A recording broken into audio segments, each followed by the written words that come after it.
Let's talk about nipple necrosis. Why does this happen and what can we do?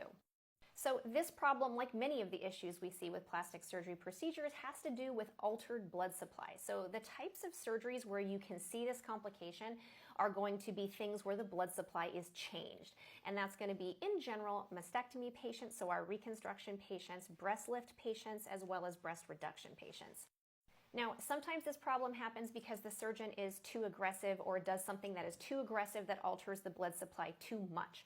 But this also happens sometimes when patients just have an abnormal blood supply. So the blood supply to the area is not how we would expect it to be, and we do our normal surgery and then unfortunately have this problem.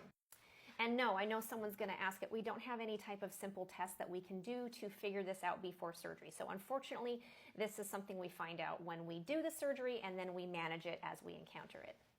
So if you have this problem, it's really important that you have an attentive surgeon that jumps on it right away, because there's things that we can do that can hopefully improve the blood supply to the area that's struggling. So first of all, if the area is very swollen, then sometimes the best thing to do is actually remove stitches and allow the area to breathe, so to speak. And hopefully that would bring some extra blood flow in. The next thing you can consider is hyperbaric oxygen therapy. So since the blood flow to the area is decreased, if we pump extra oxygen into the blood, we can bring more oxygen in that diminished blood supply, and hopefully that can help. And this is often a covered indication for hyperbaric oxygen therapy. So insurance will often cover this in patients that develop this problem. And then finally, there are basically two topicals that most of us will use. We all have a preference for one versus the other. So one of them is nitro paste, the same stuff that your family members may use for chest pain. This actually dilates the blood vessels in the area, and we hope that it brings a little more blood flow into the struggling tissue. And then the other one, which I actually prefer, is called DMSO. And this also can dilate blood vessels, but it's in addition a free radical scavenger. So when cells are struggling and they're producing free radicals, they can be harming more normal cells around them. And so hopefully that medication would prevent that collateral damage as well. Now, the most important thing in my experience when managing these patients is not to intervene too quickly.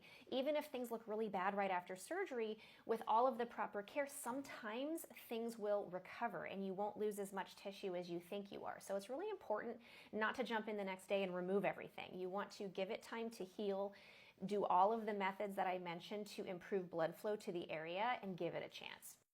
Now, if all is lost and the tissue has not made it, then yes, you remove the tissue, you close things up, and then you can go ahead and reconstruct. And so that can be done in very simple ways, just like a 3D tattoo, and more complicated ways where we do small surgeries that can recreate the nipple itself and then tattoo or skin graft around that.